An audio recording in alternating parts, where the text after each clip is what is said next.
Hi, it's time for another story. Are you ready? Yeah. It's been 40 years and the Israelites have been wandering around in the wilderness. And now they've reached the promised land again.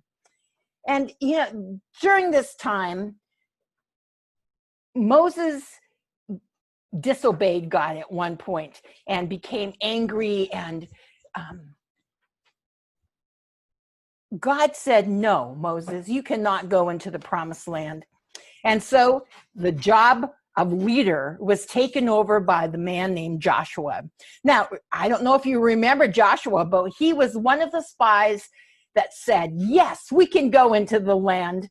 And God honored him for his faith and made him the leader after Joshua, after Moses. Now, they're in the promised land. They walked through the Jordan River and they're in the promised land. But you know what? There's a town in front of them, a big city, and it has huge, huge walls. And the name of the town is Jericho. And we're going to pick up the story there. Joshua began to think about the battle to come. Jericho was large and sturdy, and it would be a challenge for most armies. But Joshua wasn't worried. The Lord had said, I am on your side. And so Joshua reminded himself that God had told him to be strong and courageous. And even God's unusual plan for victory did not concern Joshua, because he had witnessed God's power all the way through his life. So God told Joshua that it would take 7 days to conquer the city of Jerusalem. And what they were to do is this. They were to get the priests with trumpets and walk around the city. Following the priests was the Ark of the Covenant. And they marched around the city with that, and all the people followed. And they were quiet. And they marched around the city once and went home. The next morning, they got up and they went and marched around the city again.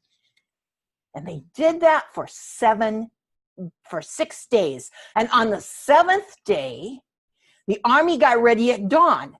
And they got up. The priests blew the trumpets. The Ark of the Covenant was there. The army came and the people, and they marched around the city once. They marched around the city twice. They marched around the city 3 times, 4 times, 5 times, 6 times, 7 times.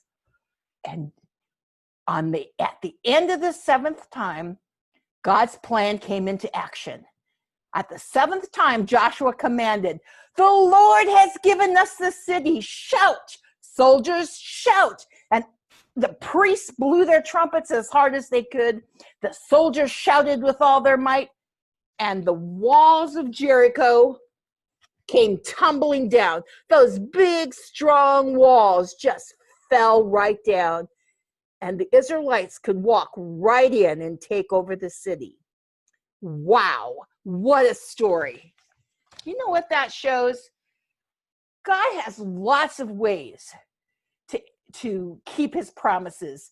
They can be ways you never expect. God promised them this land long before this happened, and God kept his promise. He made it to Abraham. He made it to Jacob. He made it to Joseph. He made it to Moses. All of these generations, God made the same promise, and now it came true. God also teaches us we should rejoice in our victory. Let God's name be known among the nations, that he is the one true God. Wow. Do you believe the promises of God? You know what? God says, I will never leave you or forsake you. I'm always with you. I am your helper. I love you. Those are promises God made. You know what? He always keeps his promises, just like he did to the Israelites in such a silly thing as marching around the city and making the walls fall. Wow. You never know what God's going to do. We have a wonderful, unusual, unique, exciting God. See you next time. Bye.